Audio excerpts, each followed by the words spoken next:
Yes. I still have letters, I still have envelopes, CDs, people like Benon, Peter Miles, like they would send me their music through the buses. You understand? They'll be like, man, Ugandans don't want to play our songs and blah blah blah blah. I'm the one who broke Diggy. I'm the one who broke One Time. I'm the one who broke Bigula. I broke so many songs. It was very funny. I would come here and guys would ask me, but how do you guys do it? I mean, how come you guys play any Ugandan song? How come our guys here don't play our own stuff? There was a time when there was no respect for Ugandan exactly. music. You understand? Steve Ginn would call me and say, hey Bush, I've sent you a parcel. There's Blue 3, there's a new banging single, please. You understand, eh? And then we began now importing guys. We brought Juliana, Michael Ross, Peter Miles, so many guys, Benon and Vampos, like we pushed guys in TZ. Same thing happened in Kenya, Nameless, name them. I became somehow. And it all made sense for the platform, East African. Exactly. Again, I will re-echo this. East Africa TV, radio was more than a media house. It was a movement. Given my personality, I could not deliver that. So nenonya yabana nenkola auditions zao. Then I landed on Mary Luswata. Yes. Very talented. Talented. A nightmare to everyone. Mundu menye. Seeking like critics, and I remember your kind of game you had hitting. There's a time go hosting Jenkins Bukasa and Robert Kalumba. Yes, Robert Kalumba. That was Moses Serugo. Had hit. Yes. I think that's the first time Ugandan artists felt like they are criticized. It was like an idea or no, it is. I mean, it's that is how I was trained. Welcome to Kasuku Live. It is the tough combination. Jenkins Mukasa, yes, alongside Bad Bad to the East African. The global travel original Hello? international. Yes, Sebo. Right now. Let's ride. Requesting a idea now.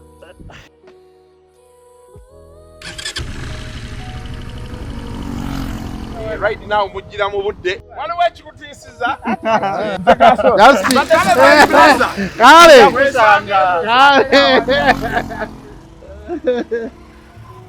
Ride now. Let's ride.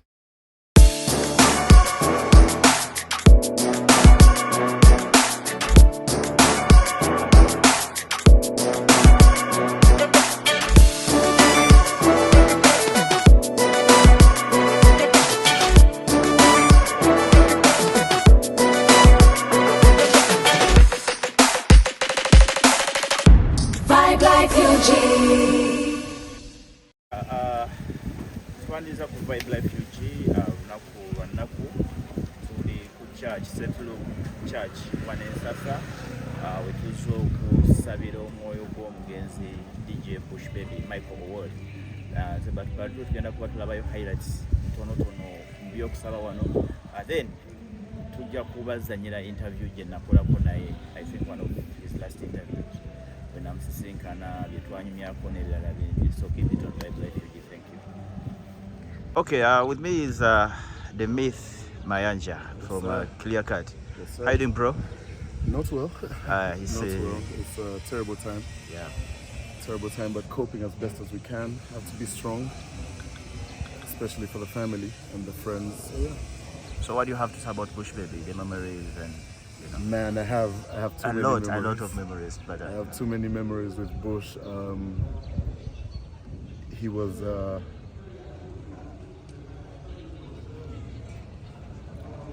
very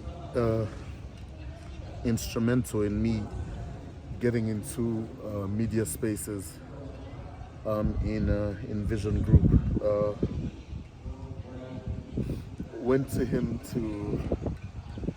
to Vision to try and be on radio, and he says, we can't put you on radio, I need you on TV. And he just guided me. Like the whole time I was there, he guided me. And even after that, in my career, he guided me, he guided all of us. Yeah. Yeah, man. Sorry, bro, man. Bush is going to be missed, man. Bush is going to be missed, man. I know. That's all I can say, man. Thank you. Yeah. Let's just pray for him. Absolutely. Azoya omugenzi Bush oyinza mwogerako kiki kyomwejjokerako? Michael Bush baby mumulabye kati ninze mbadde ne Bush baby kuva 1993 nze ne Bush baby twakulira mu Golden Flats ng'ate ffe baana abaali back in the day bwobanga walinga oli a good dancer, you were into music ngoba ng'omuyaaye.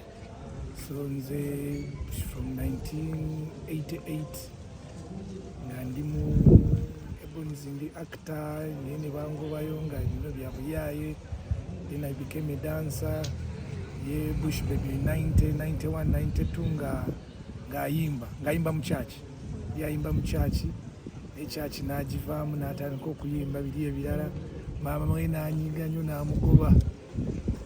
Bush baby gwe muntu gwe mmanyi nga ndi muto eyasooka okubeera ng'apangisa.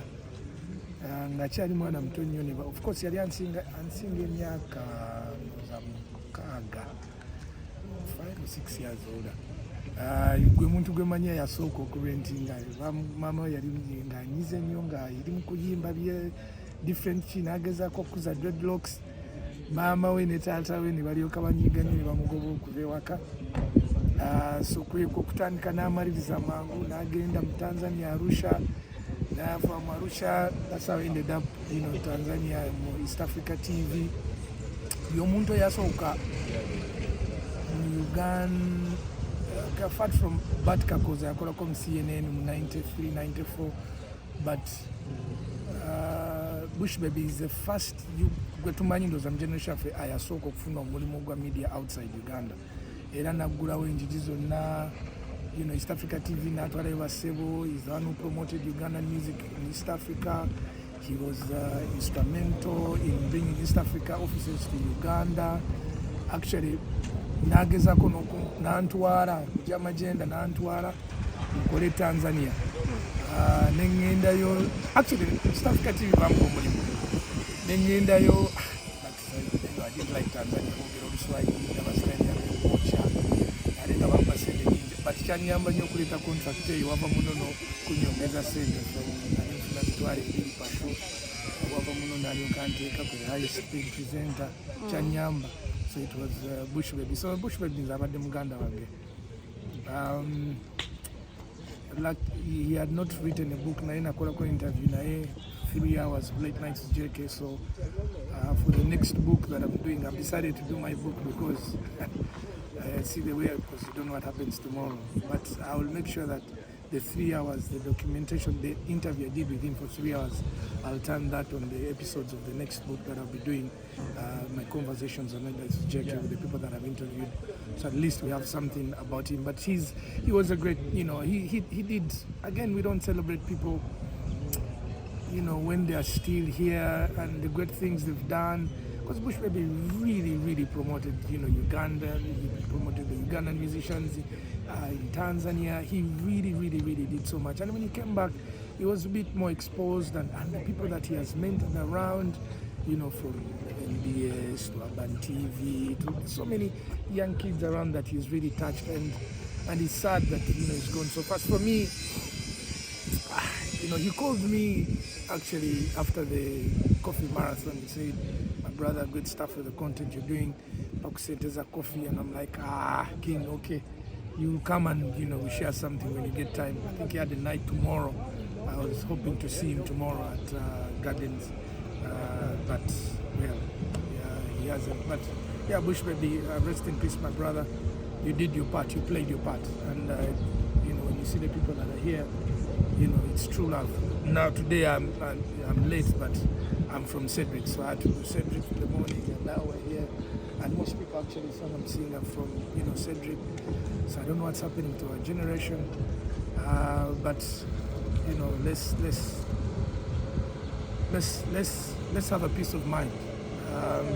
This is what I'll tell my friends. There are some certain things that I wouldn't mention today, but I would say our generation, let's have a peace of mind. I know some of you are going through hard times, not just money, but just have a peace of mind. You may never know, the divorces that are happening. I see most of my friends being stressed with that. Let's have a peace of mind. It's what's killing most of us. Things not going your way, and all of a sudden your home is no more. Let's have a peace of mind. Let's have a peace of mind. Yeah, and also, let's make sure we do regular checks. When they say when you're above 40 and say go for prostate cancer checkups, we don't do them. We take it for granted. But let's try and do some health checks up and see. And also, let's keep fit, and let's keep fit, and let's keep our loved ones together, so that at least you have people around you that can check on you, that can see, don't be depressed. Let's also fight depression. Depression is a key killer. Yeah, I went through depression. I almost died actually. 10 years ago I almost died, and I didn't know. So yeah, that's it. Enough. But omwami ono Bush Baby omujokerako ki mu industry abadde ki mu entertainment industry abadde ki? Bush mu industry, he was a pillar and really influential, because people bayinza obutavaayo nnyo okweyogerako, but abadde influential mu kubeera emabega w'abantu abasinga. Bush Baby abadde producer wa shows ezisinga ezibadde controversial. Otunulira Mary Luswata, okuleeta Mary Luswata, okuleeta Tina Fierce, before yasooka n'aleeta Jenkins ne Kalumba ku Uganda Central East Africa TV bakuba ekintu kyabwe. Then the DJs, Spin Masters 2010 yali musaale nnyo mu competition eyo, era twafunayo omuko gwa DJ revolutionary nga DJ in Uganda mu 2010. Spin Masters yali omukugo abali abasaale, era ntufuna aba DJ Aluda, aba Roger, aba Mase, ogwo omugigi gwonna gwolaba Bush Baby abadde mabega waagwo. TVs ezenjawulo zakozeeko okuva ku UBC n'agenda ku Sanyu, n'ajja ku Next Media, n'ajja ku Vision Group Urban, kwegamba abadde influential. Then the times we yazanyira ku East Africa Radio and EATV, Ugandan music ebiseera bye yahitingire nnyo okuba Tanzania ne Kenya, nti yagezaako nnyo okulaba nga music amutambuza mu East Africa, okutuuka yakuba ennyimba z'Abannayuganda. Ngenda okukwatagana naye in 2009 as a fan, namu idolizing nnyo, so nemwegomba nnyo. So I really tried to reach out, and then okumufuna I reached out to studio lines.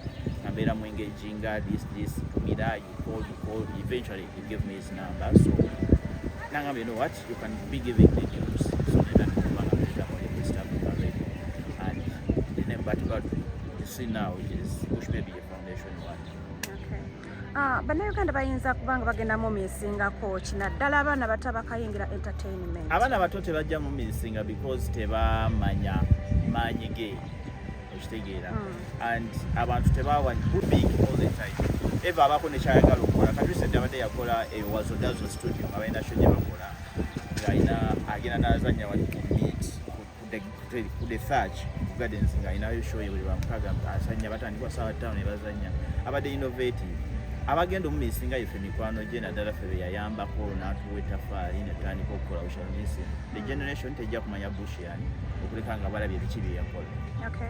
For now, otunula mu industry, ani ayinza okubeera mu kifaananyi kya Bush, kubanga abantu abasinga bagamba yamentalingako, yankola kino, n'abantu abali mu mawulire bagamba at least alina ettafaali ddene nnyo lye yanteekako. Mulimu abantu abakoze ebintu bingi mu industry naye ate tebali sank.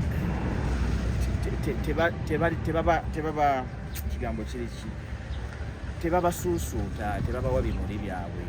You see otulya abantu nga olaba Steve Kini oyo alina omuko gw'abantu mungi nnyo, production wise mentally sebayambyeko, olaba nti Swang's Avenue, olaba babeno ne bakolako ewa Steve ba Julius Jazze. So abantu ngabo mwebali tubalina bangi, Bashaka Mayanja nti bayambye abantu bangi, mwebali naye nga they are unsung heroes. Okitegeera, you might not send it. Bush yakola bingi because yali ku regional East Africa ng'akuba ekintu wide, ne wano tulina abantu abayambye abantu bangi nga mwebali. just very celebrated as such. olowooza ki ekyase Bush? Bush of course yafunamu accident emabegaawo yagwa mu kinaabiro oba yagwa mu dish mu kinaabiro n'afunamu accident. Nagenda okukola interview naye nga yawonye because bwe yagwiramu ebyo accident nali South Africa, but nagenda okukola interview ye ngaali fine ngera atandise okukola emirimu gye, but dying in studio it means maybe organ failure or something.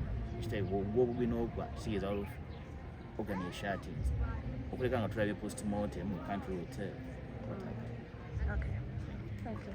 Tuli wano mu Central Church sasa tuze kusalira mwoyo gw'omugenzi mukwano gwaffe DJ Bush Baby Michael andinemu ku mikwano gye okuganizinga DJ wasawane bakulu bonna sebo amannya go n'engeri gy'omanyamu omugenzi. Bamuyita Simon Waka, ndi mukwano gwa Bush Baby, tubadde tukola naye in the event space. Abadde muntu nga ayagaliza nga n'okudiscoveringa talent nakyo kintu kikulu nnyo, ng'anoonya abantu abaana bato n'abawa platform. Abamu ku ffe twayingira business eno lwa Bush Baby. Abadde agaba exposure, amanyi okweducatinga nga basically muntu DJ abadde ayagaliza omuntu okulaba. Nasemba mulaba about 2 weeks ago twali awo ku Gardens Nigeria, waliwo ekivulu bakiyita East Africa Meet Carnival era nga kucelebrate black music because era yabadde akikola East Africa music nga awe twasemba omulaba naye nga era kinjagala okugamba nti yatugatta nnyo as a region East Africa region ya spreading music tuyiga music waba Tanzania waba na Kenya basically n'atugatta. So ekyo kye tusinga okumujjukirako era tujja kugenda kuba tumuyisinga. Baby musajja wo. Bush Baby musajja wange. Era nakolako naye show ya Bush Baby and Friends. Naye nga nze nasemba omulaba twalina show ku beach ye twalina ono bayita Busi Island. Valentine tukola DJ Shiru, yes. That was the last time namulabako. Naye era tubadde tucommunicatinga. Naye nga abadde musajja mulungi nga yigiriza ekitone kye yafuna ya making sure agabanyako n'abaana abalala. Kuba abadde alina bingi projects nyingi era ffe tusaliddwa nnyo nga ffe aba old school members tusaliddwa nnyo, aba throwback tusaliddwa nnyo, abadde muntu w'amaanyi mu system yaffe era kitukoze bubi naye Mukama bw'agira.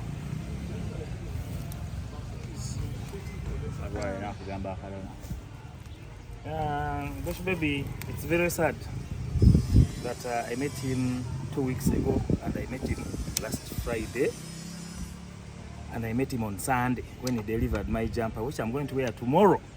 Bondaba or Jajiraba.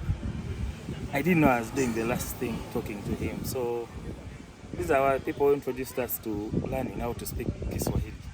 I know, yeah. Because of the music, who are kids, but I like that region-wise, he kind of embraced us. I actually thought he was Tanzanian or Kenyan. I didn't think Bush Baby was a Ugandan. I learned it like 3 weeks ago. But it's so sad that we have lost him. He's an icon. He's been an icon in the old school family.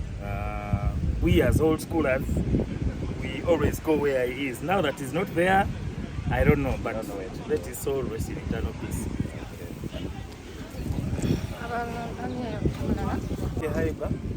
Bush nali muwuliriza since high school second nasomera mu era olusi twali tudojinga ne preps, evening preps nga tuwuliza DJ Bush Baby.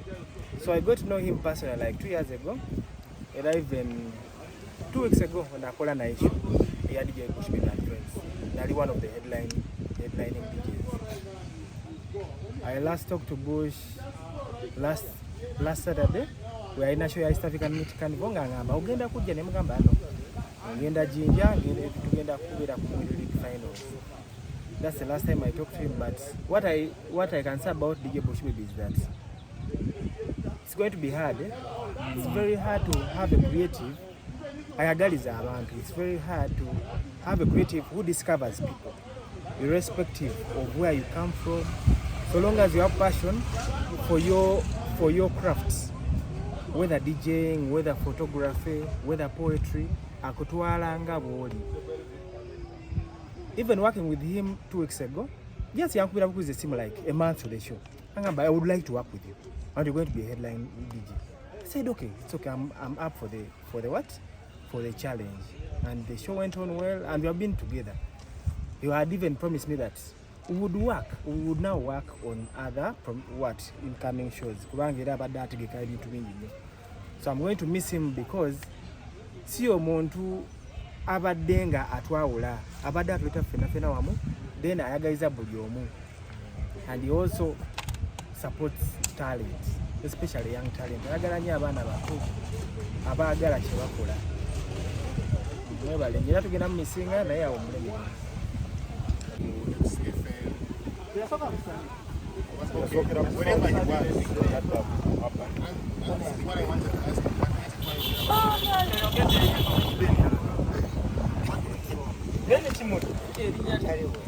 Aja agenda ku is it Sanyu agenda ku XFM, NBS, Urban TV. Agenda ku Delta. Yeah, then all of a sudden this ceases to be away. What control? No, because the truth is yes. But XFM Vision Group was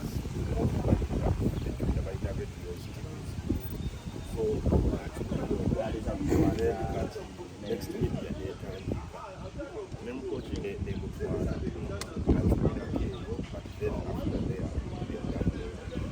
that guy is Tanzania.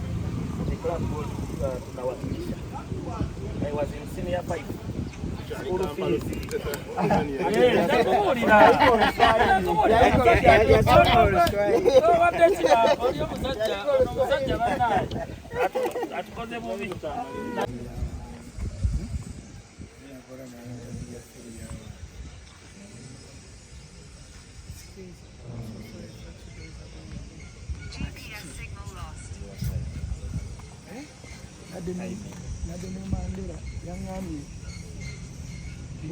How old are you? You are 44 Nagamba. Meet every day. Someone died. 75 now.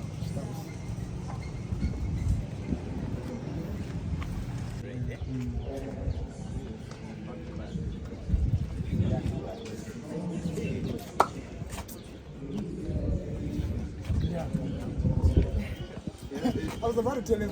That is exactly it. Because that's your era also. Sneaking out of big money.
In the name of the Father, and of the Son, and of the Holy Spirit.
Vibe like UG.